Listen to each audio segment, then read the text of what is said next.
the existentialist thing in my mind is less us creating our own meaning and more us discovering meaning that is already there in the universe. That the universe is laden with meaning. It's pregnant with, it's full of meaning and value. And it's just waiting to be discovered, right? And humans are in a very unique position to be able to create and observe and participate in things like beauty and goodness and truth to whatever degree we can actually know it. Welcome back to the State of the Arc podcast. My name is Mike. My name's Kason. This is our final episode on NieR Automata. The last one, and I can guarantee you we aren't going to cover everything. the extensive universe beyond this game that still sort of connects with this game has to offer, but we are going to cover a lot of it. Yes. Next week, we will get started with our Final Fantasy 16 analysis. The game will be launching as of when this goes live tomorrow. So this goes live on Wednesday. Tomorrow will be Thursday. The game will go live. Yesterday, we will have done an all-day live stream. Hope you guys enjoyed that. At the moment of recording this, there's still some technical issues I'm working out on how it's going to work, but we're going to do it. I'm committed to it, and I think it'll be a lot of fun.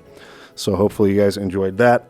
We do currently have a poll up right now for what game we will play after Final Fantasy 16 is done. We're going back to tactical RPGs again. Yep. So we have Ogre Battle, or not Ogre Battle. Yeah, Ogre Battle. The 64? Yeah. No. Tactics Ogre. Tactics Ogre. There That's we go. it, yeah. Tactics Ogre. And then if I say Ogre Battle 64 now, they're all going to be disappointed. I considered putting that one on there, but since we had Tactics Ogre. Anyway, it's Tactics Ogre. Fire Emblem, Genealogy of the Holy War, Final Fantasy Tactics Advance, and Vandal Hearts. So if you'd like to, participate, cast your vote, head over to either Patreon or Subscribestar. Both of those polls are live now. Okay. So as you were saying, we're not going to be completely comprehensive and exhaustive on this. Yeah, that's not I've repeated this many times. I will again many more times. That's not really the purpose of what we're doing here. No. But I did want to at least touch on a few things that I thought were cool. And now, essentially, we're taking any spoiler warnings off the table. It's like, if you have not played the first NieR Replicant / Gestalt, you should just go play it now. Yeah. We have already done a podcast series on that, so if you want to kind of follow along with us the way you did on this, you can do that. But now, it's kind of anything goes in terms of discussion of those two games, because we're going to talk about some things that tie them together, some of the connections and things like that. And there was at least one more thing we hadn't gotten to yet with some of the philosophers. We have not talked yet about Soren Kierkegaard. So I want to do that. Okay. And so that's kind of what's on the agenda today. It will be a little bit of a shorter episode, I think. We'll respond to a couple comments. Yeah. But anyway, that's kind of what we want to do for today. Now, I do want to say about the comments from last week, just floored, blown away. People are beasts, apparently. Yeah, really, really, really feel so much peace about having said what I said, and seeing so much sort of warm, acceptance, agreement, and all that stuff. But I think even more so than all the people who were so kind and appreciative of what was said, I loved the people who still wanted to offer their thoughts in counterpoint to it. Some criticism, that's because you love conflict. That's true. Because it is your essence as a human. It's true. That's a good point. No, but everybody who did so, I feel very respectfully, and even if they were passionate about it, passionately in disagreement, because they felt, it's easy for you to say this, you're in a privileged position, these sort of things.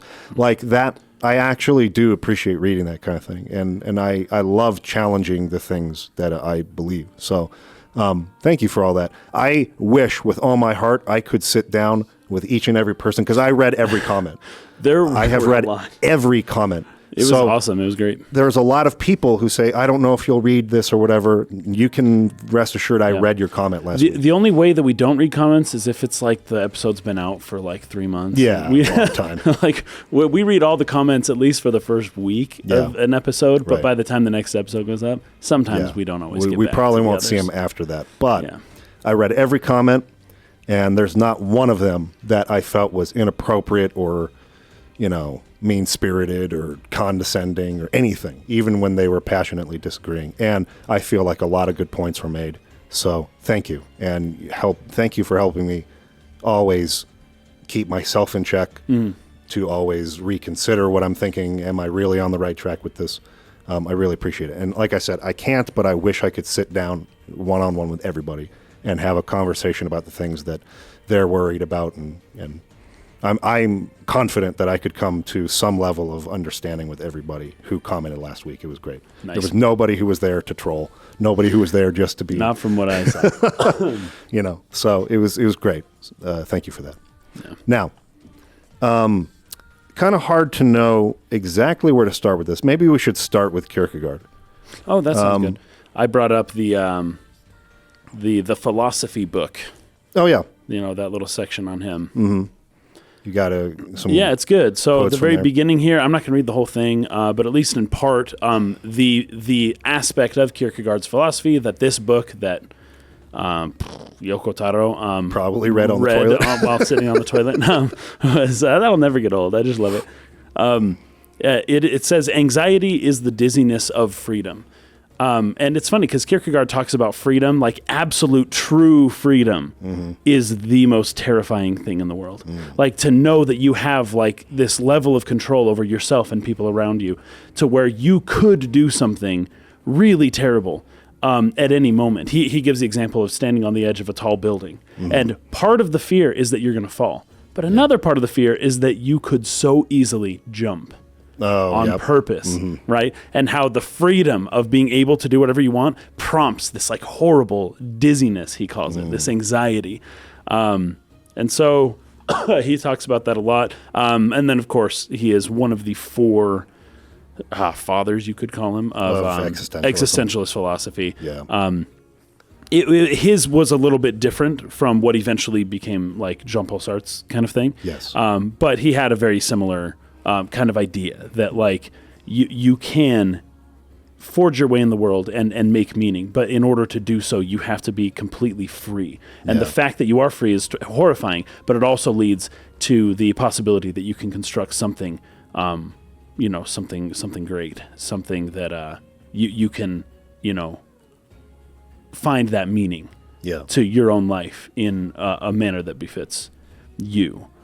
And that there is something freeing about that, but that freedom in and of itself is just horrifying. Yeah. It was very interesting, very, very good.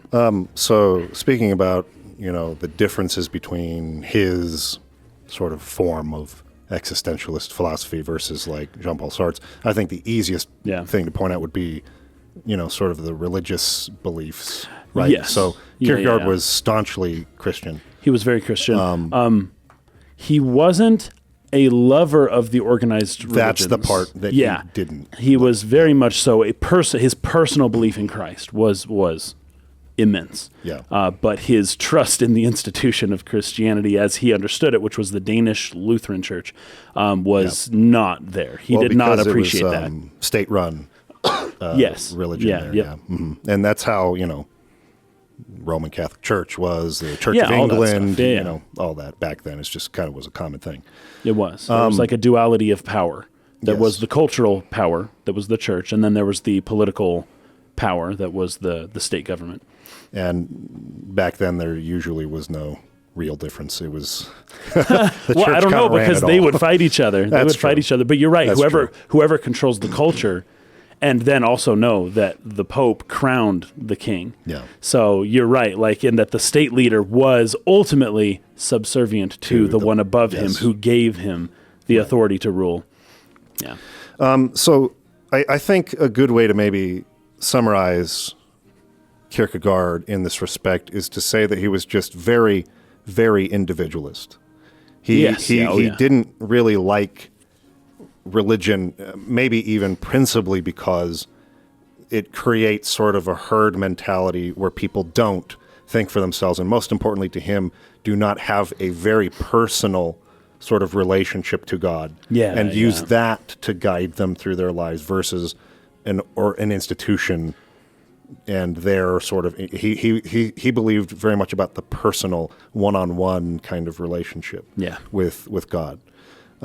He considered that many Christians who were relying totally on external proofs of God were missing out on the true Christian experience. Yeah, which was subjective. Yes. Yeah. So he wrote a lot about on that. Objective and subjective truth. Yeah. Well, and specifically that truth is subjective, like in a real sense. Right. Yeah. Right.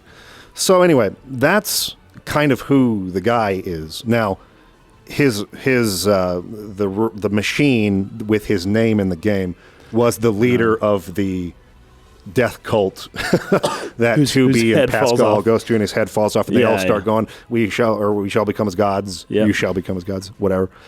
So, it can be a little perplexing at first, like, why is that machine the leader of a religious institution that is formulating a herd mentality and totally collectivist and not at all individualistic? Why was that robot named? I think it was Kierkegaard. Soren or Kierkegaard. I can't remember. You know what's hilarious? I remember I mentioned before about how your religion still needs to align with the universe in order to exist, right, into the future. Yeah, you can formulate a system, but whether or not that system continues is entirely relative to the degree that it conforms to the cosmos itself, right? And this this kind of a religion just kind of gets rid of itself very quickly. I'll just put it that way. Clearly not one that is consummate with the cosmos itself. No. And I guess like my reading on this is more about this is what Kierkegaard opposed. It's not named that because that machine is supposed to represent Kierkegaard's philosophy, but rather what Kierkegaard was against, what he spoke out against. You know what I couldn't help but think about as I read this from the philosophy book though, is that fear, that anxiety and fear that Kierkegaard talks about, that surrounds any time you have true freedom. You get this existentialist dread, really. I started thinking about how name is Pascal. No, how Pascal had instilled thing. Fear into the children and how it went so horribly wrong, kind of in a similar way. Yeah. Right? And so you've got Kierkegaard who talks about just the fear of true freedom, that you could just jump off a cliff at any point. I feel like there's a connection with what Pascal's talking about, not least because it happened in the same place, more or less. But also that, let's say this leader didn't want people to jump around killing themselves, but this leader did teach the absolute freedom to do whatever you want, right? And that with that freedom just naturally comes that fear, yes, right? And that the people ended up killing themselves. I feel like there's a connection between Pascal and Kierkegaard in that sense. Not that Kierkegaard wanted it; Pascal didn't either. But that once Kierkegaard was gone, they didn't know what to do with his philosophy, and they just decided, like, jump. Yes, this is for me actually like a personal reading from NieR Automata this time that has been one of the strongest points that has stuck out to me, was the whole Pascal taught the children to be afraid, and then they ended up committing suicide or whatever. And we talked about, the validity of whether or not children would or would not actually commit suicide like this. They're missing something. Beyond the point, really. Yeah, it is. It really is. Yeah. The point I feel like to take away from this is the consequences of using sort of a fear-based approach to education or just spreading your message or whatever. And this actually relates a little bit to some of the replies we got last week. I was kind of trying in that intro last week to talk against this idea of how we're all pitted, engineered to consider people outside of our tribes as enemies. As enemies, yes. And the way that happens is by essentially fear-mongering, which is exactly what our media does today. So I guess to not get too bogged down in it for sake of time, but just because it's a little bit of a continuation of that topic from last week that I still feel is really important. People were bringing up, well, there are people out there who are trying to take away my rights, or who are trying to not say that a person like me shouldn't exist. And you're sitting in a place of privilege, not being someone like me, who therefore you can take the position you take because you're not being threatened. And first of all, I want to give validity to that point. Like, there's a very, very true sentiment in that. Because you talked about how you purposefully avoid being involved in any groups, right? But that is kind of a privilege that you have. You don't have to be involved in any groups. That other people, it's like you. And honestly, I don't know. I do feel that people need community, even still. Yes. That people need belonging, and that suffering with other people is better than suffering by yourself. For sure. Right. Yeah. And life is suffering, therefore, For sure. So yeah, I would agree with that as well. Yeah. So actually, that kind of ties into some thoughts I had on Kierkegaard too, because some of his biggest critics were essentially saying he's too individualistic, and that his sort of sharp criticism against social institutions are just like, it goes too far. And the thought that I had was, and this isn't like perfect, I haven't like perfected this thought yet, but it's more or less that you're a lot stronger when you're with others, but in a group you're also much dumber than you are as an individual. I have a lot I almost have too much to say about this. We might have to talk about this later. Another time. It's because one of the things and this is, okay, so this would be at least a little bit pushback to what you had said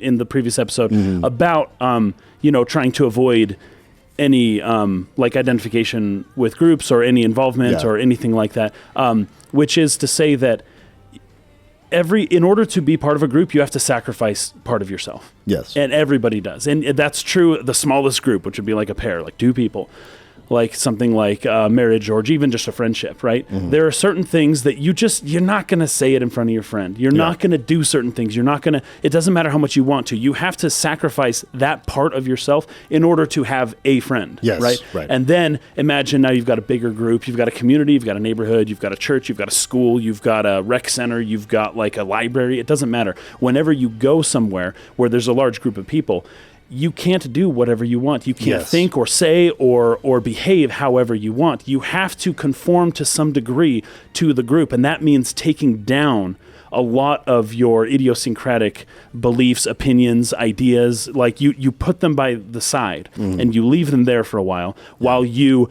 give yourself to this group. You sacrifice those things so that you can adhere to this larger group, and that the bigger the group is, the more unconscious the behavior is, because what you're sacrificing is what you consider yourself. It's your conscious self, right? But all the subconscious elements are still there, and for everybody they're still there. And you end up getting into a group of thousands of people, and there's no rational thinking happening here. The group is going to do and move and act as though it were an organism that seemingly has like its own wants or desires. They call it like a hyper-organism, something like that. But it's the mix of everyone's like unconscious mind all melded together, and then that group behavior can lead you towards and this is what Jung and to some degree Freud as well believed in at least for like the collective unconscious, that group behavior can lead you to understanding the individual unconscious mind, because these people none of them can be really conscious and do what they want. None of them. The group's way too big for that. Everybody has to kind of sit down and be off to the side. But the group's still moving. You see this in like concerts and like mosh pit, or in a parade, maybe not an organized parade, but like just a large group of people outside. Like, what's going to happen? It's going to start moving on its own. It'll naturally develop these highways and ways people can cross. It'll naturally kind of splinter off in these directions, kind of like an amoeba or like a slime or something. But that is the unconscious behavior that people are just kind of acting in accordance with, but they all have a similar unconscious mind. And so that way it's almost like a hive mind. It's kind of separating things out. But the idea being that you can avoid that altogether because you want to remain your individual atomized self. I'm me. I'm not going to participate in any of that. I will always think my own thoughts, and never will I adopt somebody else's opinion just for like politeness sake, or just to adhere to a larger community that I don't personally believe in. But I think that it's healthy to give of a lot of those things of yourself, those opinions, those perspectives, those beliefs, right? To give those up for a greater cause, which is the spiritual connection that people feel when they're all together in a group, right? Especially as something like a concert or something like that. Everyone's quiet when you're supposed to be quiet. Everyone's loud when you're supposed to be loud. And that one person who's like, I'm going to be loud when everyone's quiet. It's like, you're ruining it. You don't do that. You don't do that. You're going to get booed. You're going to get pushed out. And people aren't going to have a good time. And it's not that people like hate you or want to be violent. It's just that you're a little cancer in the body and you need to be removed. And there's a lot of people like that. Okay, that's my rant there. No, I think think there is a true connection amongst people, but they have to give of themselves, and I don't think that's a bad thing. No, I don't either. Speaking on like that balance between individualist thinking and collective, what you have to do, I like all things. I think that there's a healthy balance, and that healthy balance is not like defined. It's different for everybody, right? Like everyone's going to kind of decide where they would fall on that and what makes them happy. I think you are very introverted, so you will fall a lot more on the individual line. It's easy for me to fall individualistic. To just like chill at home and not really talk to people, right? Yeah. But for someone who's an extreme extrovert, they get all their energy from being in a group, right? So there's that part of that scale is the introvert extrovert. Totally. It's totally right. And that's kind of what I was going to say is I sort of read Kierkegaard's stuff, or somebody who's real individualist in term a lot of existentialist philosophy actually sort of resonates with me for this reason, because it is all kind of about freedom of the individual and think for yourself, and I resonate with that because of my personality. But somebody like my older brother, who's a very, very, very opposite of me, very extroverted, that's not very comfortable. It doesn't make him very happy, Right. So that is an important sort of point of nuance to kind of put into what I was going over last week. And in the act of creating a podcast like this and putting my thoughts into the world, what's that's going to naturally do is attract people like myself to come and resonate with what I say. So we also have to be careful of that too. Okay, because if you develop a community that's centered around you, well, I don't know. Yeah. So anyway, but coming back around to the commenter and talking about seeing people as enemies, which is kind of the real point I wanted to make here. Oh, good.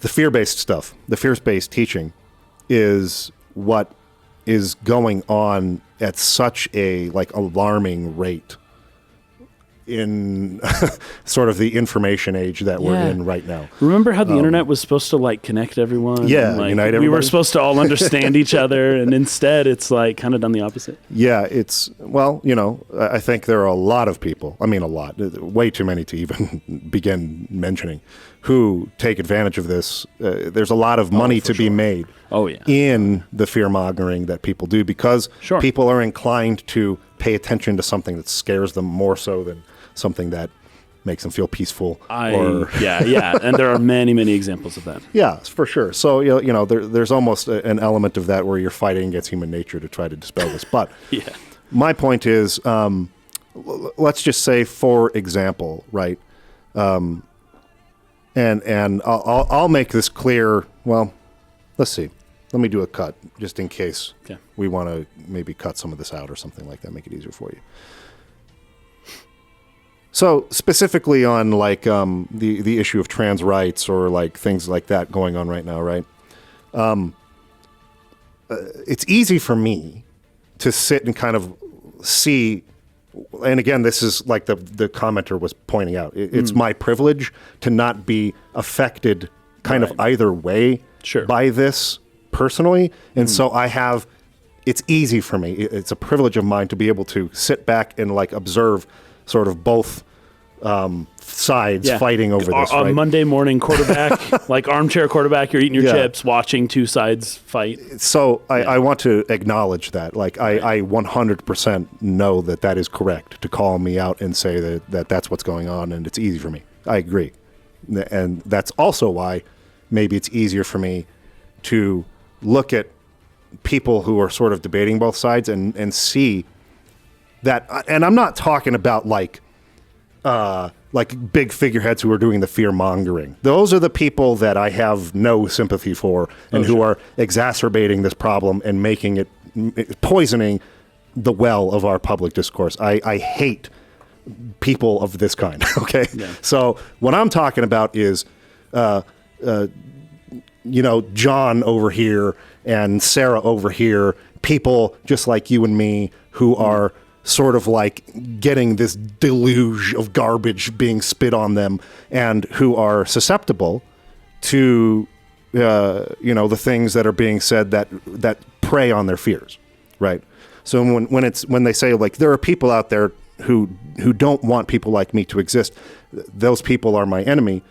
I'm not by any means out here trying to condemn anybody for feeling that way. I think that it's very natural to feel that way. What I am saying is, it's easier for me to see one side who are afraid that someone's coming after their children in school, and another side that is afraid they're coming after me, they don't want me to exist. Right. For this side to say, this guy over here, John, the regular Joe Schmo guy over here, is my enemy and doesn't want me to exist. And Sarah is coming after my children. Right. That's the part I'm saying is not true. These two people are not enemies. They're just afraid, really, really afraid, and they're the victim of the fear-mongering that's going on. And I honestly think that if you cut the tie there of like what these people are spewing. The people are telling you to be afraid? Yes. The people who are saying be afraid? You cut off that source. You're cutting off a lot of nonprofits when you do that. You're cutting off a lot of money to be made from people who say you should be afraid of this or that. I'm not saying that we should cut it off necessarily. I'm just, as a thought experiment, I'm saying you do that. Yeah. And you just like sit these two people down. Oh, sure. I think like way more often than not, you would come to see this is a person who's a family, oriented person concerned about their children, and they're not getting fed that garbage in their ear every day, and you could have a civil conversation and it wouldn't be a problem. The problem is that these two people have been made to think that John and Sarah are their enemy.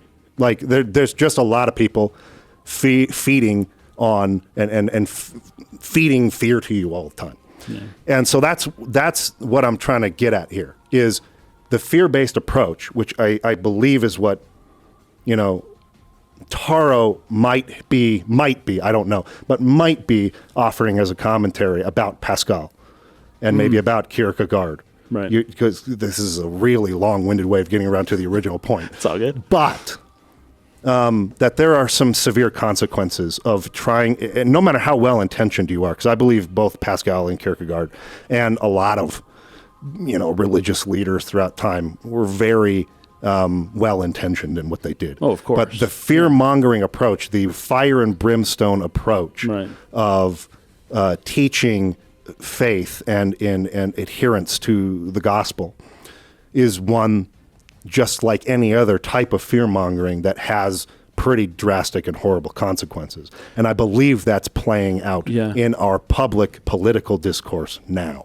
Right. So I don't know if you had something to add to that. Or... I don't. I have 1,000 things to add to that, but I think that's a pretty good place to leave it off. Yeah. Okay. So that's Soren Kierkegaard. I think we've covered basically all the philosophy stuff. I think there was one that we missed. If I remember correctly, it's actually Mix who brought this up. It was the enemy that you fight as A2 out in the desert. That was like kind of a snake with all those big like the balls. Ball snake. Yeah. What was it again? Mix. Hegel. Oh yeah, Hegel. We missed that one. Hegelian dialectic. And Mix left a really good comment on that video. Kind of explaining his... can you tell me which episode that was again, Mix? Was that in episode 6? I think it was episode 6, or maybe 7. But search out Mix's comment. He wrote that the note that the giant snake thing A2 fights is Hegel, named after the famed German philosopher George Wilhelm Friedrich Hegel, 1770 to 1831. One of the most important philosophical figures of the modern age, and famed for his systematic investigations into the movement of world spirit. Talks about the zeitgeist. That's a Hegelian idea. in a sense, we can all consider the thinkers that NieR Automata is concerned with, Marx, Engels, Nietzsche, Beauvoir, Sartre, and Kierkegaard, as thinkers who have been thoroughly saturated with the Hegelian consciousness and rebelled against it in their own ways. So I'll leave the rest of that comment for you guys to kind of search out. Good. If you're more interested or to It's good. learn more about it, but it was great. I don't know what it has to do with the snake, though. I mean, just the struggle of will against we're going to talk the a world. lot about P33 here in a minute, Oh, cool. which was a character from the first game, a machine character from the first game. The P in P33 stood for Pinocchio, so there wasn't really any reason for that other than he likes the story of Pinocchio and was wanting to reference it in some way. Pinocchio is a great story. But, as Mix was saying, like all these thinkers in this game were in some way sort of from the thought of, the Hegelian thought, like it kind of sprang where they went with things. Gotcha. But as for what it has to do with that boss, who knows? Who freaking knows? Maybe nothing. But Maybe nothing. Hegel also, the Hegelian dialectic, you've got your thesis, then your antithesis, and then the synthesis being like a mix of the two. That's a Hegelian idea as well. Yeah, for sure. And he was kind of a precursor to Marx in a lot of ways. Well, Pinocchio probably is referring to the fact that P33 became conscious and in a way sort of became a real boy, or at the very least in becoming conscious was able to be kind of an example to the other machines that they could become real boys and girls. Okay, so with that out of the way, I think we're done with the philosophy stuff. Good. Let's talk a little bit about some of the connections with the first NieR. Was there anything... There's a bunch of small ones. While you were playing through the game, was there any... Because I know there was once or twice where I was kind of thinking, oh, that's like the first game, and then I kind of bit my tongue on it just to not spoil anything. Wow. In particular, when you first get down to the surface and the robots you're finding are not attacking you. And he even goes like one step further. In NieR Gestalt or Replicant, there's no call out to the fact that the shades aren't fighting you. You just kind of like approach them and start killing them because that's just what you do as a game player. And then you learn the fact that they're actually not hostile. They're not attacking you. It makes you go, oh, you start thinking about all the things he wants you to think about. Here, I think 9S points it out directly. Like some of these machines are not hostile. They're not attacking us. Right.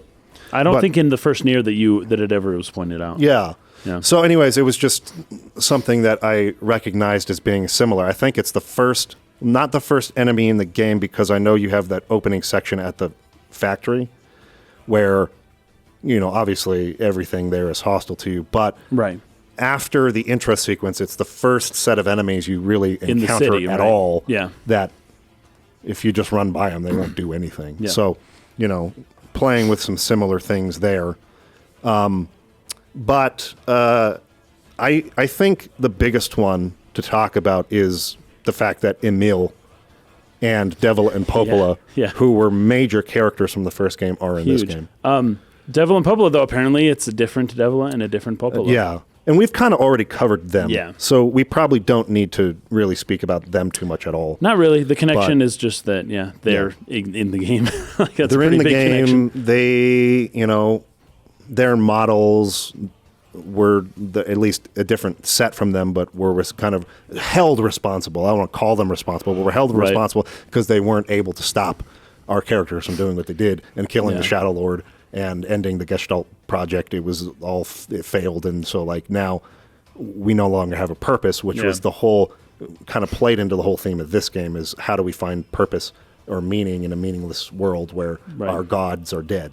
Right. So anyway, but Emil, the fact that Emil is in the game, this might be a huge surprise to people who played the first game and didn't get all the endings and see that Emil actually survived that sacrificial sort of scene where that's right, from Replicant. That's right. Yeah, his head just lands in a desert somewhere. Yeah, so pretty funny.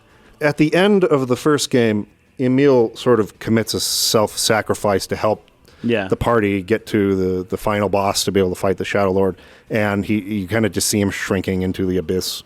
He's all alone. It's a really sad sort of moment where And you think, okay, he's dead. Yep. But I can't remember which. I think it might be ending C of NieR Replicant, I can't remember. where his head just sort of pops back out in the desert. Yeah. And it's just a rolling head, and he survived somehow.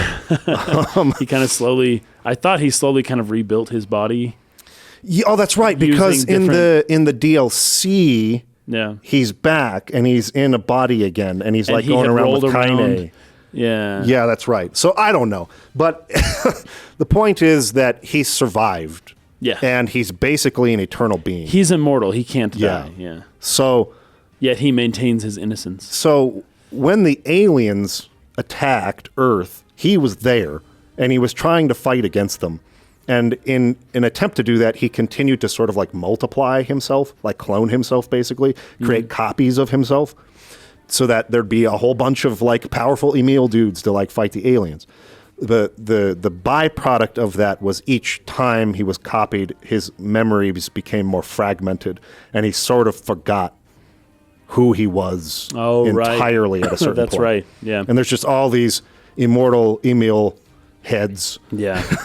That's right. way after this conflict with the aliens is over, who don't really know who they are, don't really have any of their memories. And so the Emil head that we find in that scene in like the shopping mall or whatever is one of these many, many copies who, you know, starts his little shop, and you can go around, and he like attaches his body to a little cart, and he just drives around the world selling stuff. That's so funny.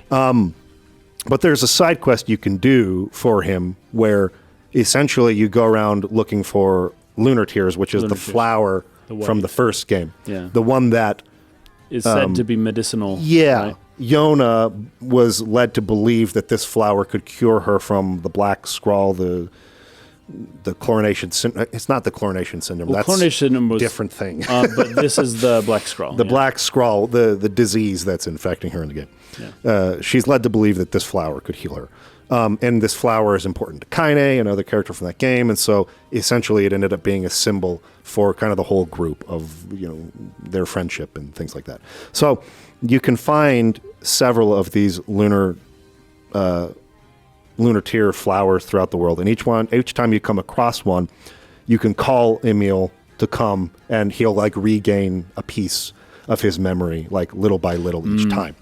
And so by the end of it, you'll actually end up down underground, underneath where the shopping center is built. Yeah.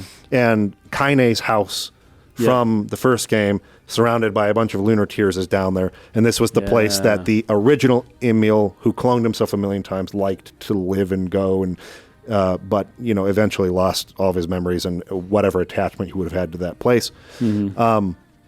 So let me scroll down a little bit here, because there's kind of like a whole bunch of different things he says. I don't have the dialogue on hand, but so upon discovery of the first lunar tear, they're greeted by an enthusiastic Emil who mentions that. So I think you have to do this before you get to C route, because it's got to be 2B and 8 and 9S to do this part of the side quest. But then there's like a secret boss.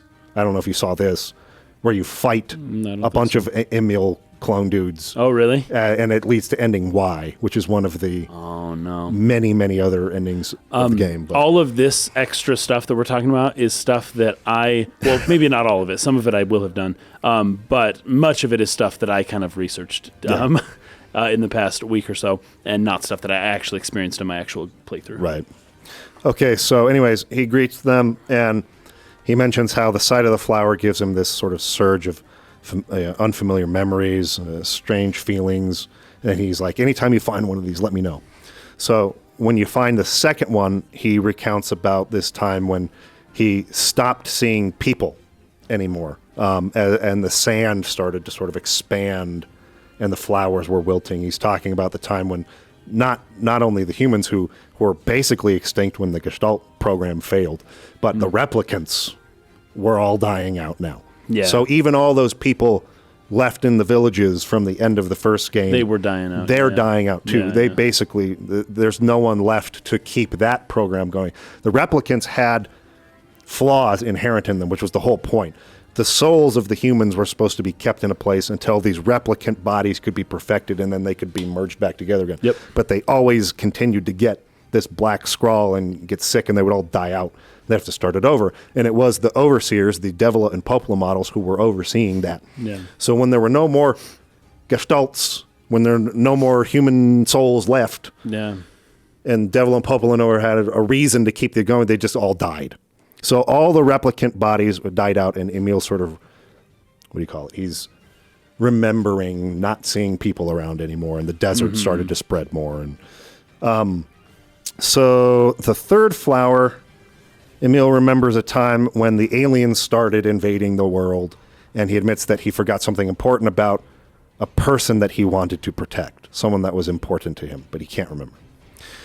The fourth flower, Emil reveals to the pair that the war with the aliens wasn't going well, and to combat the failure of their operations, he decided to create multiple versions of himself. Unfortunately, those versions were lost to the war as well. 9S asks Emil how old he is, but the latter cites it is a memory he didn't need to remember.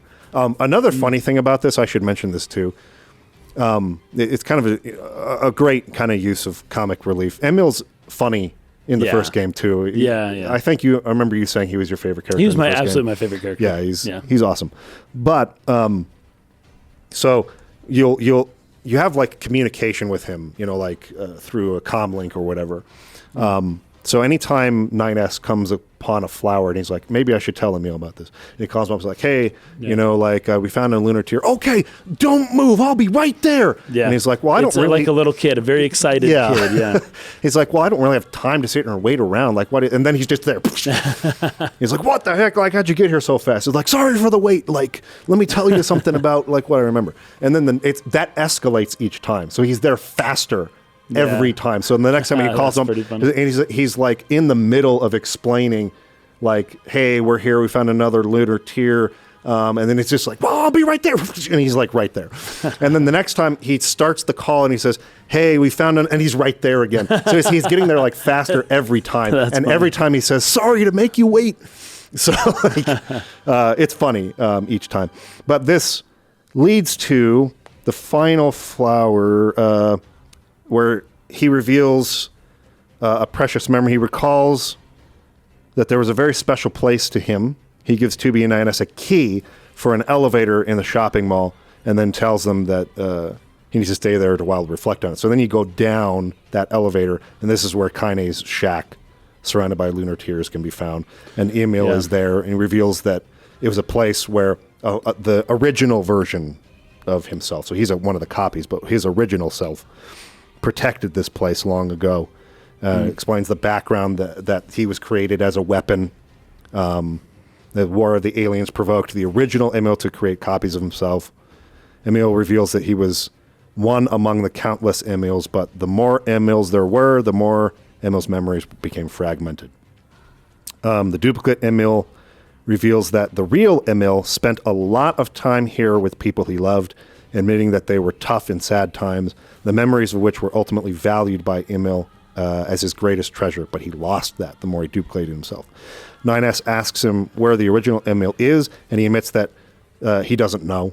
He thanks the pair, and this is the part that I kind of really liked, is there's no way of them knowing now, because the memories have been so fragmented. Who knows who the real original one was anymore? He could be talking to the original right now, and he wouldn't know. Yeah. So I liked that touch. Yeah, that's and this kind of plays more into, which I won't continue to go on about, but death being the loss of memory.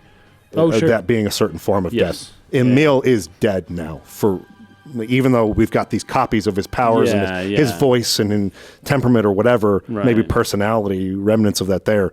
The original Emil from the first game is now dead because the memories are gone, and we can't even identify who the real one was anymore because of that.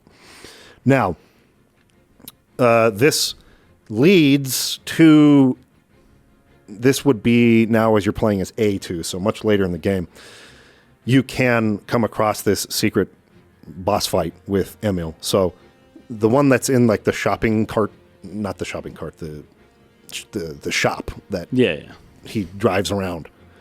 You find him out kind of in the desert, and the fight is a little bit similar to that big snake Hegel thing. It's a bunch of Emil heads That's great. Right? That's funny. But they say some interesting things as you're fighting them. They say, eternity, it hurts. It really hurts. Why just us? Why do we have to? We must kill them all. We don't need it. We don't need this world. So they're living this life, this eternal life of pain and suffering in a meaningless existence, or whatever universe the Yoko Taro has created here, right? Yeah. Those are what happened to my clones. Years of multiplying, years of fighting and wars. Their sense of self just deteriorated. I need to settle things with them on my own. This is what the shopping Emil says about the other ones that are trying to kill you. They say, we tried our best in the rain, in the wind, and the storm. Even when our companions died, we kept fighting. But our eternal war, our eternal pain, it screamed at us. It told us there was nothing of value to protect in this world. The world had no meaning. It screamed at us. You, all of you, the pain, the sadness, this desperation, you know nothing about it. And then shopping Emil says, but even so, all of this is wrong. No matter how hard or how painful, they never gave up. They kept fighting because they believed they could overcome someday. Isn't that right, Kaine? Even if it's pointless, you still have to do it. So this is the debate about if it's meaningless, you still have to try anyways. You still have to find purpose in it. The whole existentialist argument is all here. So kind of hammers that home a little more. This is the world my friend tried to save, and that's why it's important to me. Now, so this goes into an ending why.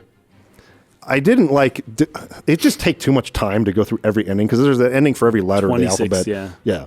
But ending Y was interesting. Really? So when it kind of cuts to black at the end of this, it says the Emils caused their fusion reactors to go out of control, turning the planet into a dead chunk of rock, tumbling through a vast vacuum of uncaring universe. NieR Automata, ending Y, heady battle. Heady battle. Oh, heady. With the Okay. Y. Yeah. Being in the brackets. That's pretty funny. What if the game ended that way? Apparently it can if you do it this way. So, that's kind of, I think, this would be the largest sort of like side quest sort of connection between NieR and NieR Automata and NieR Replicant or Gestalt. I think maybe the biggest one that actually relates in some way to the game's main story is the Devil and Popola connection, but we've kind of already covered that. Outside of that, there was the, that little scene that plays out that talked about the origin of consciousness for the machines. There's a machine that came out of the volcano. The volcano, yeah. Yeah, and we were kind of confused about that. I had this whole mythological reading to that. And that's how a story can really happen, and the way it's told 1,000 years later becomes mythological, right? So the mythical elements are that's how stories stay being told for 1,000 years, is that they kind of adopt these archetypal elements to them that makes them interesting, and that keeps it propagating even when people have forgotten the original events.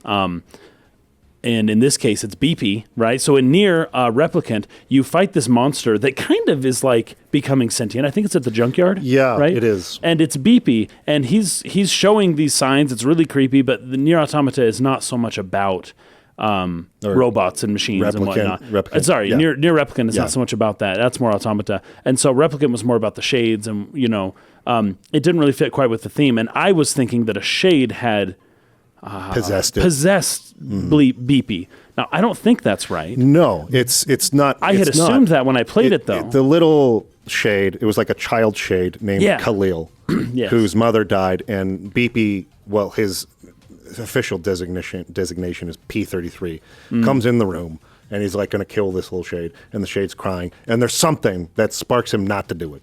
Right. And so they become friends, and they go like travel around, and the little shade, Khalil, sort of like teaches P33 all this stuff about what it means to be alive and conscious and what the meaning of life is. Yeah. He sort of gleans a lot of things from that.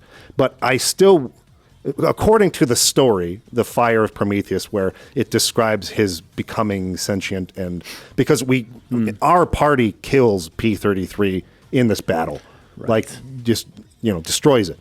But it's like all of what it's he describes it as little ants, but it's like little. I don't even know if it's really nanomachines, but just small machines that rebuild him there in the junkyard area. From spare parts. Yeah, spare parts available. and whatever. There's bits of his, I don't know, neural network or whatever that still sort of exists that they put together, and he comes back again. And so this whole story sort of focuses on him waking up, and then like he falls like for a long time. It's like a huge pit in the earth. Really? I can't remember exactly how long he described the fall being that he fell into, but it takes him, I mean, like weeks, maybe even longer than months to climb out of it. But it's basically because he falls and gets damaged and he has to be rebuilt again. And it takes like so long, and he like climbs out again.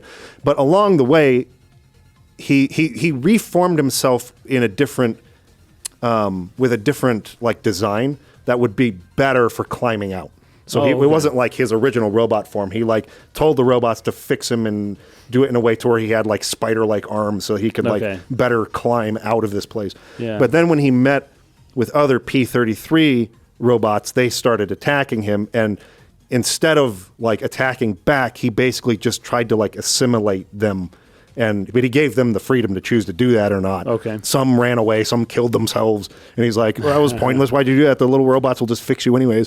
But the ones that like agreed to join him, it's like his brain became more and more complex and more capable of life-like sort of thought and consciousness. Yeah. So as he like assimilates. That's a theory of consciousness, is that it comes down to the complexity of the brain, and that's what consciousness comes from, the complexity. It's not one that I subscribe to, but it is a theory. But it's so one Yoko that's out Taro, there. Well, the thing that confuses me is that BP predates the alien invasion. Yes. So the aliens invade and make machines, but then BP shows up as he sort of sees the machines and androids fighting each other, and is able to recognize that they're only doing that because they're programmed to do that, right? Not because they're choosing to do it. And he has a more excellent way of living life that he wants to share with them. Well, he sort of just bestows consciousness. Well, I guess. Yeah, that's the interesting part. In this theory you're talking about, where the complexity of the brain leads to the birth of consciousness, right? Yeah. If such a theory is correct, let's just go along that thought experiment, then consciousness would be a quantifiable thing. Right, exactly. It would be something that you could then, like in a computer, copy. Once you have this number, you have this amount of consciousness. Yeah. It becomes something. I think that's why a lot of scientists want that to be true. Yeah. Because it would become very utilitarian. It would give hope that you could actually understand it. Yeah. Also that you could capture it and manipulate it. Yeah. You could copy and paste it into another thing.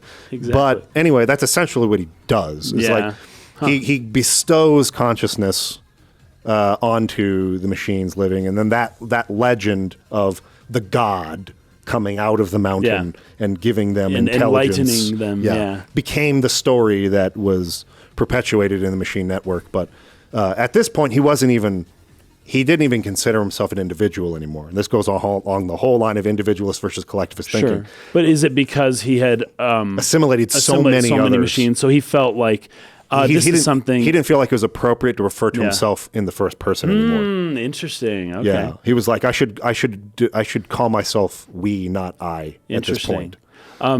Michael Levin, who's a electroceutical, anyways, he's a neurology kind of guy, but he deals a lot with electricity and the way that it interacts with biology.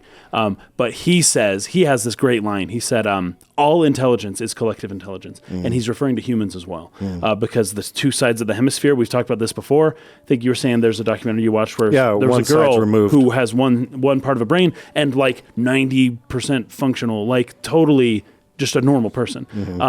And so it's like, well, what's that other part doing there? And there have been a lot of experiments done where you can shut down either hemisphere of the brain and you'll get different responses as though they're different people. But the intelligence that we as humans kind of have, that we think of as being me or I, is actually a collection of different things. It's our body communicating in 1,000 different ways, and then us as the ego finally determining, what comes out. Right. But the line that all intelligence is collective intelligence is interesting, especially as it relates to AI or machines and things like that, where it's a bunch of separate, like modules and nodes kind of communicating in a way that seems, universal. This is also another reason why I would say, was we talked about the hyperorganism of when people kind of give themselves to this greater group, and then the group kind of has its own form of, it becomes its own agent in a way. And it's because all intelligence is collective intelligence. And so the collective intelligence of the hyper entity, which is the group of 1,000 people,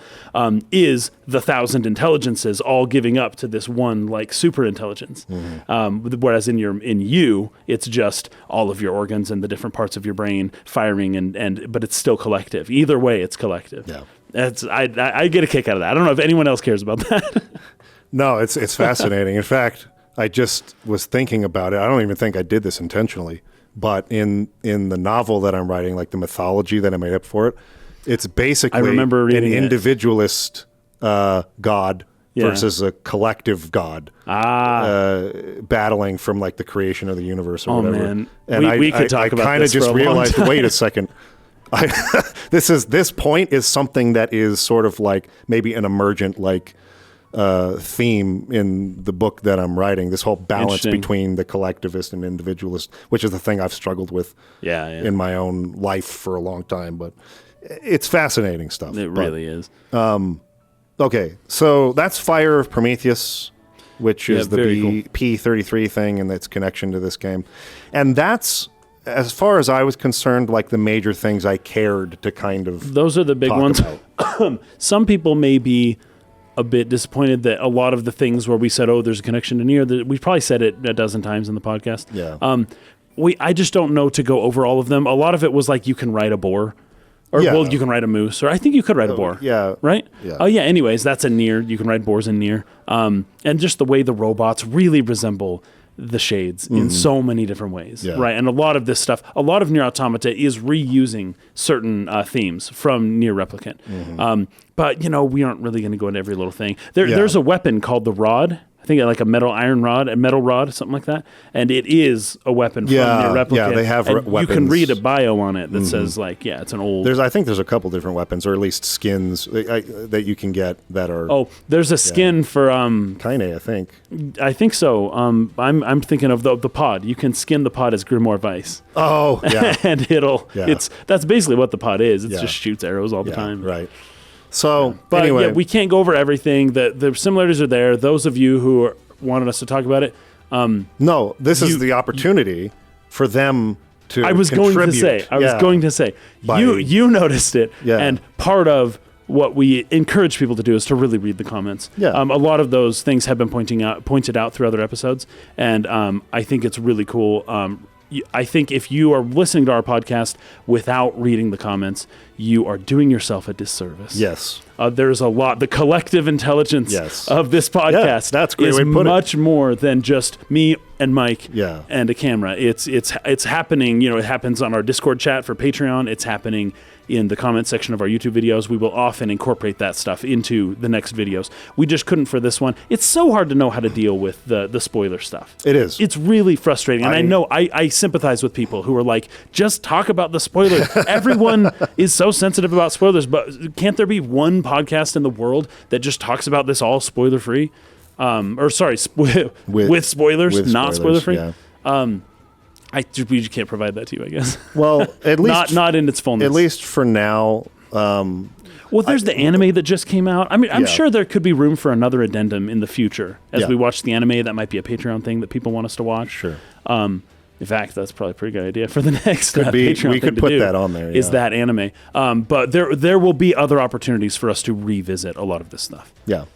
And this is something that we haven't had a chance to discuss yet, because there are going to be a lot of people saying, don't change anything from the current format. We love it the way it is. A lot. Some like people 99%. We'd love for you to change this and that. That's and true. Ultimately, kind of where I've fallen as I've been reading these opinions is like what's important in the end is kind of just like what is it that we want this to be? Right. And I love... the thing that I don't want to lose with the sort of like book club format and people being able to play along for the first time. I don't want to lose that part of it. There's too much good that comes out of that for me in how I engage with this that I don't want to lose it. So we're probably not going to do this where we just take spoilers off the table from the top and just be like, okay, we're going to do that. Because we play too many games that one of us have not played yet. And that'll just, I don't know, it'll be too difficult for us to always talk about spoilers like that. Yes, so that's probably not going to change. That being said, I will repeat again, probably many more times again in the future, that this podcast is not really about it's not about like the story beats and like the lore and like connecting everything together. Yeah. I think there's a lot of that on YouTube you can find for people who are passionate about that.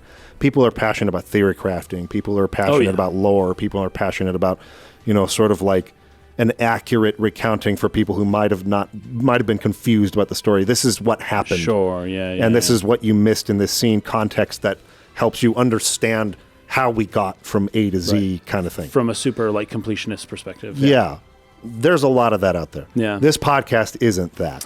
This podcast is more broad. What are we to take away from what this means? What is it that the story is trying to tell us?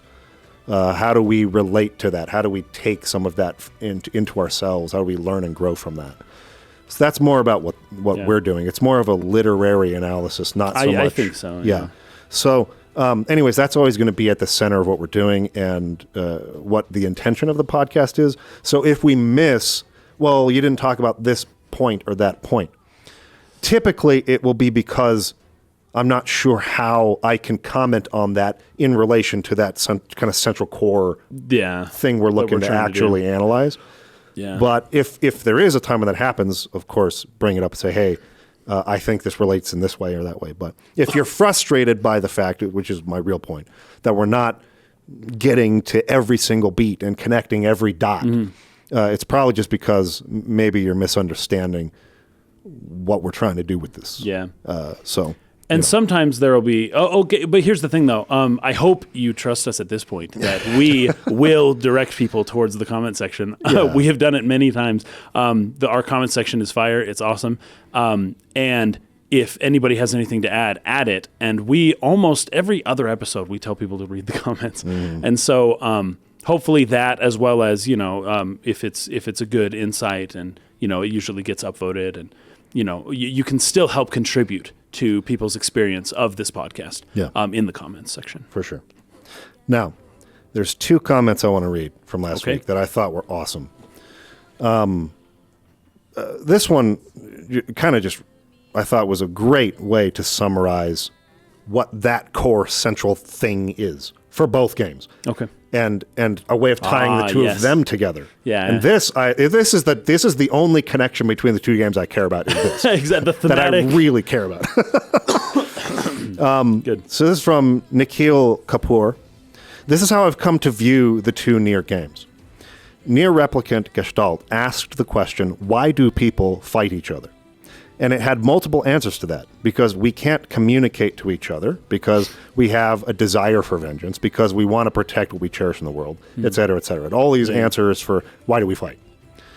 NieR Automata asked many questions about the nature of humanity's existence, essence, and purpose. Are we just naturally predisposed to violence? Will we ever figure out the purpose of our existence? What's the point of living? And the game ultimately answers these questions in the same way. It's kind of up to you, but don't give up. NieR Replicant asked one question with many answers to it, and NieR Automata asked many questions with one answer for them all. Right. I thought that was really astute way of kind of looking at this. Yeah, right? that was real. I love it when people can boil down, can distill, or compress a game to like a few sentences that just like really resonate. It's like a brilliant skill. Yeah, a brilliant skill to have that I often don't have. I have a very long-winded way of making points, and so it always impresses me when people can take something that complex and say it in such an incredibly succinct way. Absolutely. Yeah. I thought that was a brilliant comment, so thank you for that. Very good. That was great. The second one that I wanted to highlight here comes from nobody. And this is about ending E. What ending E was about is really interesting, not only for its use of the player's direct agency and participation in its execution, but also for its more optimistic and positive message in such a grim, dark franchise. At face value, we show delight that, wow, Yoko Taro can in fact expand his horizons and for once make a happier ending. We dwell in such reassurances until we start looking no further than the cornerstone themes of NieR Automata itself.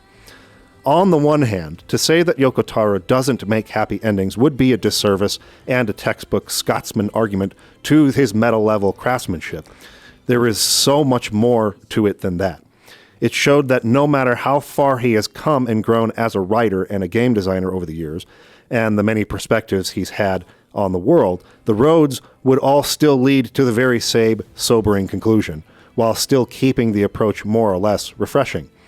In NieR Automata's ending E, it ties with one of the game's overall existentialist themes of false hope, deception, and fruitless endeavors and struggles in conjunction with Yoko's use of irony, contradiction, unreliable narration, juxtaposition, and gaslighting.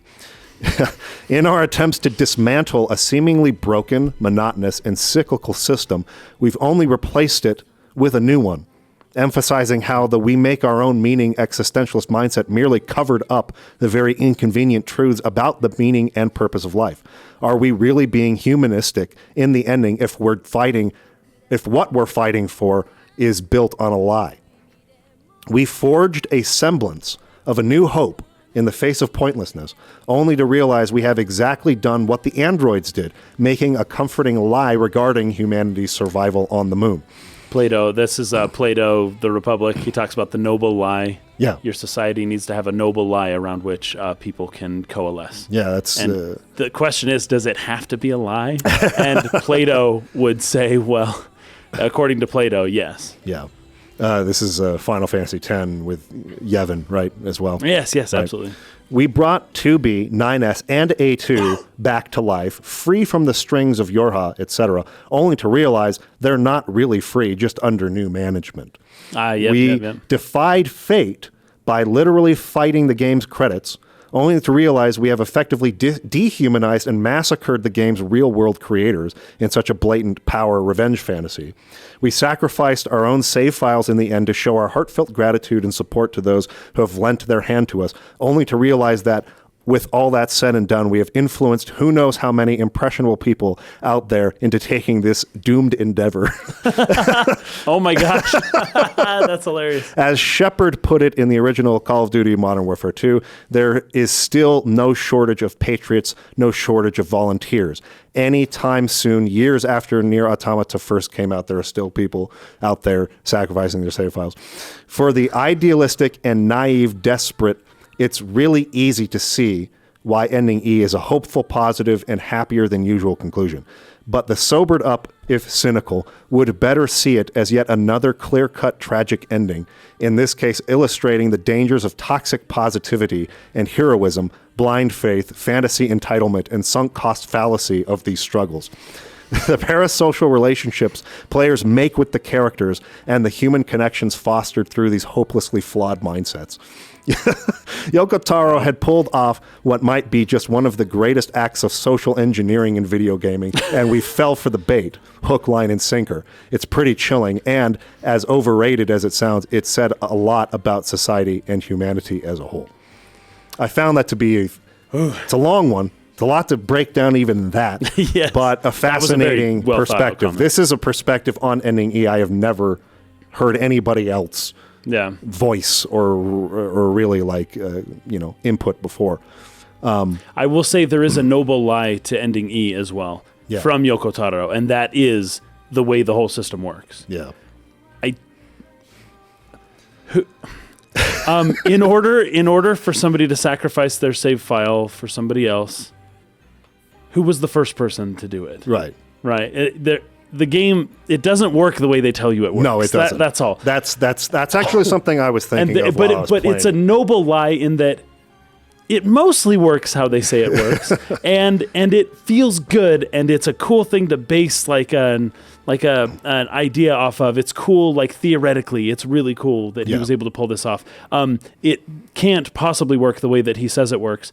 Therefore, he's lying when you're doing this. But it's a lie with like meaning, and anyways, it's a noble lie. How did the first player? There was a first player out there who beat NieR Automata for the first time, but it's impossible. And there was nobody else who had beaten it. Yes. So nobody there to sacrifice their save file to help him through the impossible shooting but section. You can't beat it without someone sacrificing their profile. Right. So anyways, there's a bit of a circular problem. That's true. Here. But the noble lie, notwithstanding, it's the sentiment. It still feels cool, yeah. And that's actually part of the whole theme too, is the sentiment, the idea of something, the hope or belief in a sentiment that probably isn't really true. Is what makes your life less miserable to live. Sure. In a meaningless existence. That's a way. Yeah, that's but a way of looking at it's not actual. It's built on a lie. You almost have to do that. Right. Because as we said a little bit in the last episode with that who killed the George, Curiosity killed the George. Yes. There are no answers. but how do you live? Well, you need something like an answer to something in order to like start living. You need a foundation of some sort that's not just shaky sand, right? You need something to stand on that's like mostly stable, even if one day you're going to realize it was just a pile of rocks, right? But hey, it held you up for the time being, right? If there are no answers and nothing's true, not only is there no point to anything, it is that there is no anything. There is no thing to exist, right? Yeah. That there is, because objective truth does exist in the world, the world exists, right? Yeah. We just can't find it. We just can't like nail down what the objective truth is. Yeah. We can never do it. It's almost like that principle of calculus that we talked about earlier, where it's like you get halfway closer and halfway closer, like a parabola that's like slowly, maybe not a parabola is not the right word, but you're getting closer and closer and closer, but they never touch. You never actually get the actual truth. Get there. But you just keep getting closer, and you will keep getting closer forever. Yeah. You will never actually get there. You feel like you're this close, but that space is infinite. Yes. is the crazy part. Exactly. You're actually infinitely far away from ever reaching an answer. And that is depressing thing to think about. Yep. So therefore you're supposed to think about the noble lie, not about how depressingly far away, even though it looks close, you are to a right answer. Because with the noble lie, you can live, you can do other stuff now. Yeah. You can go do stuff. You don't have to worry about the the way society functions, or you don't have to worry about a lot of things because it's just assumed. You assume it, and then you move forward, and you can have friends and play video games, right? Like you can, like fiat currency. This is a pretty good idea of the noble lie that we're living through right now. Fractional reserve banking and fiat currency and whatever else that the Western governments do now. It's a lie that paper is worth the money that 100%. The government says that it's worth. It's a complete lie. Yeah. But as long as everyone believes it, it's a functioning lie. System. So it works until it doesn't. Until it doesn't. Yeah. And then you figure out some other one to replace it with. I know, because you can't ever actually get the real truth. It's too difficult. It's been fun thinking about this stuff with you guys. Yeah, it's appreciate you joining us. I've got a little bit more to say. You got more? I do have a little more to say. I was going to bring up some philosopher, some calculus dude. His name starts with a Z. It's like Zeke or anyways, it's a funny name, but he talks about how nothing ever touches because of that exact reason. Right. But I do have a little bit about the second book of Enoch. So as I was reading this, there is, so Melchizedek is a character in the Bible. Anyways, he predates the flood, but he wasn't on Noah's Ark. Yes. So what gives, right? What gives? So the book of Enoch talks about how Melchizedek was born. It was an immaculate conception. So Melchizedek's earthly father is somebody named NieR, N-I-R, pronounced NieR. And this is the most interesting part. So NieR dies in the flood, but his son, this was very important, NieR knew the flood was coming. And he knew he was going to die, but he also knew Melchizedek was very important, and he wanted to save him. He's not the real father. He's the stepfather. He's like Joseph to Jesus. It's like kind of the dad, but like not really biologically the dad. So NieR was saying, hey, we need to save this baby Melchizedek, he's important, right? So what NieR decides to do is send Melchizedek up into the heavens so that Melchizedek will be preserved while humanity is destroyed down on earth. And the idea is that God will then send Melchizedek back to the earth after the flood, and then humanity can kind of like restart up again. I feel like this is very interesting because, he's miraculously put back on the earth. So sending humanity into heaven before the apocalypse and then humanity dying, hoping that one day it can still continue afterwards, is really cool. So I came across this recently, and I don't know that anyone's quite made this connection yet. I wonder if this is something that people have known for a long time, or I wonder, I couldn't find anything. I typed NieR, Enoch, NieR Automata 2, and I just nothing came up. I don't know that I'm the first one to see this, but the Enoch stuff is very important in Yoko Taro's universe. He talks about the Watchers. He talks about a lot of stuff that comes from the books of Enoch. Yeah. And so the name NieR being a person who like sends humanity in this like last bid for the survival of the species, being like, go and live, right? And even Noah's Ark in general is basically the same kind of idea, right? You send the humanity away while everything gets destroyed so that it can come back. But Melchizedek is a really good one because NieR is a steward, not the actual father. Right. And I think that's good, especially for something like NieR Automata, because it's like a proxy. It's like, this isn't my kid, but it's a human and it's important, and it's almost like he's what would you call it? An android. he's not really connected with the future of humanity in any real way. Yeah. Yet he has this drive to like save a child that's not even his. Anyways, I feel like there was a connection there. So that's interesting. That's an apocryphal. I could be wrong about this book, right? Yes, it's part of the. Well, it was ancient Jewish canon. It was written probably probably 3rd century BC. And then the Christians used it for a long time too, but around 4th, 5th century, the Christians and Jews both just like stopped reading the Book of Enoch. They both dropped. The Jews thought it was too Christian. Yeah, and then the Christians didn't include it in their canon, and it became heretical, and they said, don't read this book. A lot of people still read it. Like the Ethiopian Christian churches and in England and elsewhere, they were still reading the Enoch books. But the Catholic and the Orthodox churches were, for the most part, saying, like, don't read this, stop reading it. That's not a good book anymore. So very few copies survived into the modern period. Wow. But this one's the Slavonic one, so it's one of the Eastern European versions of Enoch. Very interesting. It's really cool. And then I just feel like I would be regretful if I didn't bring up something about how this game is very it is existentialist. It's awesome. I really love it. I love exploring the philosophy. I love the idea of NieR Automata. It's very meaningful. It means a lot to me playing the game. And I really, really enjoy it. But I do have to posit my personal feelings on the matter that there is meaning in the universe. That it does, and it may not be what you think. In fact, it's almost certainly not what you think. It's not what I think, but it exists, right? And I have some ways of talking about this, none of which are very good, but I will say that the universe is meaningful, that the existentialist thing in my mind is less us creating our own meaning and more us discovering meaning that is already there in the universe, that the universe is laden with meaning. It's pregnant with, it's full of meaning and value.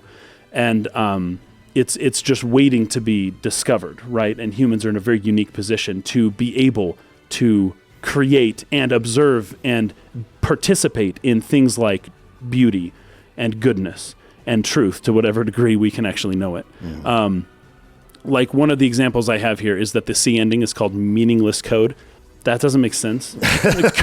Like what in order so in order for a word to be a code, it has to have meaning. Otherwise it's just nothing. It's not a thing, right? Yeah. Code is code because it means something.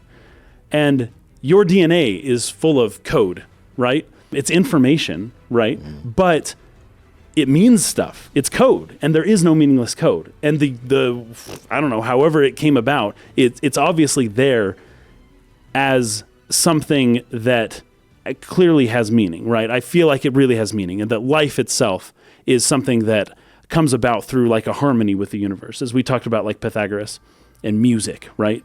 Music the fact that music exists is mind-blowing, but the fact that it has like the octave that Pythagoras figured out, the 8 steps up to, the next like similar song, like wavelength, but that's like half the length, and so it has this harmony, right?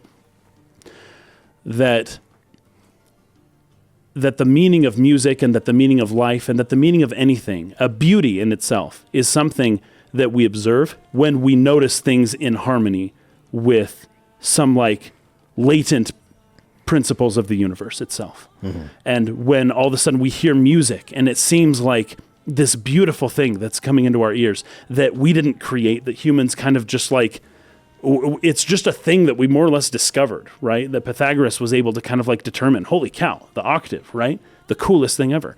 And that we're able to perceive the meaning that was already there. And that that life itself exists in this unique place because it is in harmony with whatever invisible principles of the cosmos exist, right? Mm. That life, that not only the cosmos can exist, but that life can exist within it, right? And that there is meaning there in and of itself, and that this life can then perceive things like music and beauty and goodness and truth and all the other things that are there. They are there. They just need to be discovered. And I think one of the jobs of humanity is to reject the maybe more consumerist or the utilitarian idea of things. When you see a forest, this is what Heidegger talks about this. If you see a forest, don't think how much money you could make if you sold the wood for lumber, but instead appreciate the beauty of the forest, that you are in a unique position to be able to recognize, as a human, as a life form, existing in harmony with the cosmos itself. And that I feel like if humanity could gear ourselves more towards the perception of the goodness and truth and beauty that is already present within the universe, that we would be able to counteract a lot of the utilitarianism that is kind of consuming the world right now, and that is drowning. We're drowning in this, people trying to use something to their benefit, or to make money, or to sell things, instead of to enhance the beauty and truth and goodness that already exists. Okay, That's what I got. I had a comment here from Reichersberg saying, sounds like Kaysen is talking about the concept of logos. Ooh. The thumb up. That is correct. I know, the only reason I'm going to say this is because I know there probably will be some people watching who might have counterpoints or another perspective on some of the things you're saying. And so, I'm not going to necessarily voice that as much as to say, just in the fact of having the thought where people might go with offering a counterpoint to that. You can push back. I don't care. I don't want to. I'm just sort of preemptively thinking about where people might go with that. Yeah. My only thought to add to this is, I don't know if there is meaning to existence or life or the universe or not. I think I tend to lean towards not, but I honestly just don't know. Well, But for me, kind of the point I'm at, I've let go of my attachment to needing to know an answer to that question. Oh, cool. I feel that has helped me a lot. Because people can get really wrapped up in this, really bogged down by, wait a minute, there is no purpose, there is no meaning. It can be a really heavy, hard, people do not just the human being as an animal does not like to confront that as a concept, that there's no purpose in my life, there's no purpose in this world. Yeah, that's true. So it can really be a depressing thing for people. And so they get really bogged down in the philosophy and we're doing, talking about all these things. And it can really really become overwhelming. Yeah. And I think the one philosophy that has sort of been guiding my life in recent times has been letting go of any attachments. And we talked about this a lot when we did Jacob's Ladder. Yeah. That's really kind of it. It's love the experience. This is what the video we're talking about. The Curiosity Killed the George. It's sort of with the time you've got, taking advantage of your ability to love the world around you, to love Yes, the people sure. that you're Yes. with, to love the gifts that you have, the things that you enjoy. Bask in that as much as you can, but let go of your attachments to it. It's Sure. like so important to do that, because then your fear of losing it kind of outweighs and eats up all of your time that you could have had That's the hardest part. basking in the love. And so whether there's an answer to this question is up to each person to decide, but don't get too carried away in becoming overwhelmed and stressed out about it. Let go of your attachment to having to know an answer to whether there's purpose or not, and just like enjoy it and just love your life, you know? That's hard, man. But no, I think you're right. Yeah. Anyway, I think that's good. I think that's great. Real quick before we end, what was your favorite thing about the game? ooh, that's a really good question. I think it was the takeaway on this playthrough of the fear-mongering approach to teaching. And this can go onto like any scale. This can go up to governments, this can go up to religions, but it can also come down to how you parent. Oh, It right. can come down to how you give advice to your friends. It can come down to all of this. Doing so through fear is, I believe, kind of just universally a bad idea.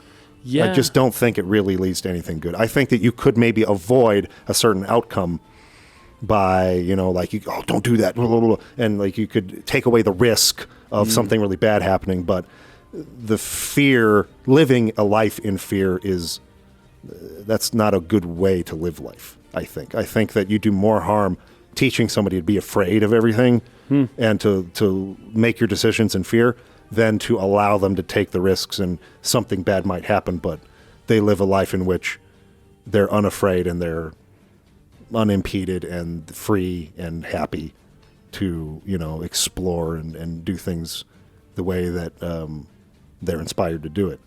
So, yeah, there are inherent risks in life. But I guess, when we were talking about whether there's a hell to go to, there's more nuance that can come into that discussion. But that was kind of my takeaway, was get rid of living in fear. Get rid of your inclination to teach others to live in fear. That's probably the biggest takeaway for me this time. My favorite part of the game. But I think that's good.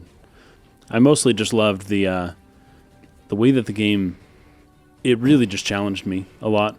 I've never seen the existentialist perspective be so well put in something like a video game before. Yeah. I've never seen it so powerfully posed, yet at the same time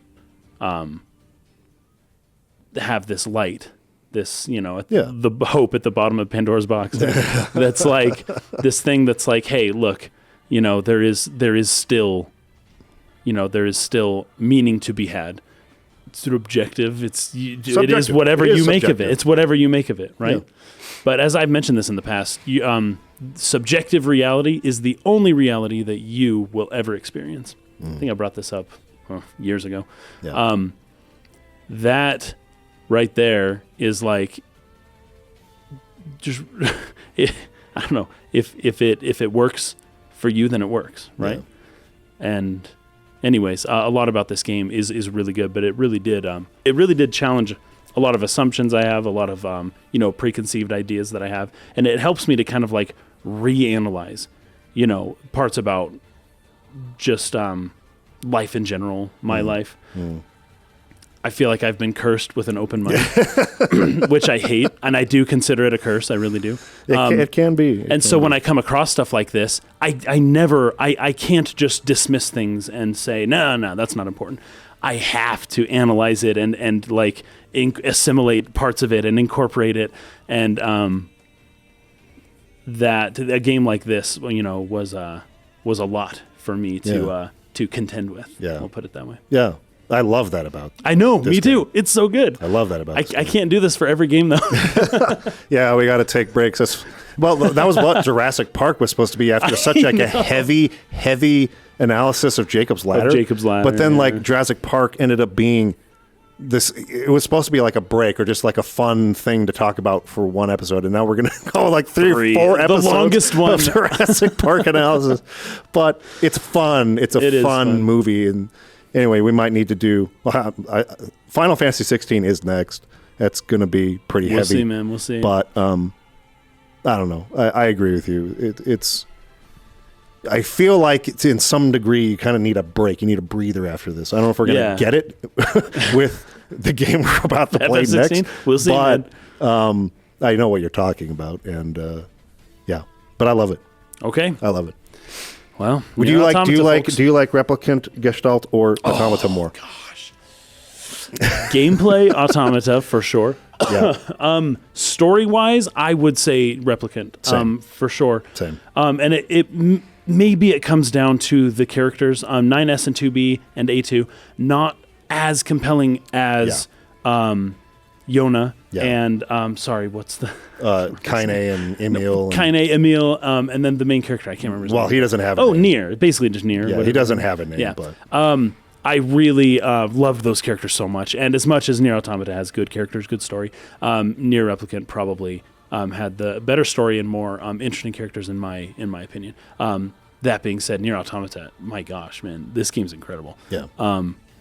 I can't believe he pulled this off. Yoko Taro, I cannot believe that he did this, and it's like a smashing success. Yeah.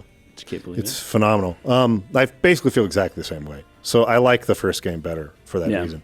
But I even had the thought during the section where you go down the elevator and you see Kaine's house, and basically at any point in this game where they had a leitmotif, a theme, a musical theme from the first game. Theme, yeah. Any time that happened, I just went like, "Oh my gosh, the music from the first game is so good, it's so good, and it's good in this too." I wonder if you'll ever have that feeling of when you hear a NieR Automata soundtrack again in the future. If you'll have that same reaction, that's maybe possible. Not. That's possible. Yeah, but like NieR Automata's soundtrack is phenomenal. It really is good, especially the ending credits music is like just really good. But the first game's music is just like something I can't even put words to. It's so special. It's so good. Serene. It's unbelievably good. And that's one large part of it. But the other part, I think, is characters, like you're saying. I just really feel more attached to those characters. And that's really important for story. But they're both like absolutely phenomenal. But Mick's got something for us here. Oh, I would love to hear a podcast episode taking stock of the games you played for the podcast so far. Which of them was the most profound to you? Gosh, that sounds like a New Year's podcast. yeah, some kind of like wrap up sort of thing. Yeah. Well, think about that. What did we learn? Think about what? That. Yeah, and Vice, Grimoire Vice, another character from the first game. Love Vice. Pods. Pod is great. I love the pods too, though. But Grimoire, I don't know. Anyway. That's it, guys. Thank you for watching. Look forward to next week with Final Fantasy 16. Hope you guys enjoy the game. Comes out tomorrow. I'm going to go talk about it right now and release a video about the demo. So you will have already seen this as well, probably. But we're going to record it now. Talk to you later. Peace out. Peace.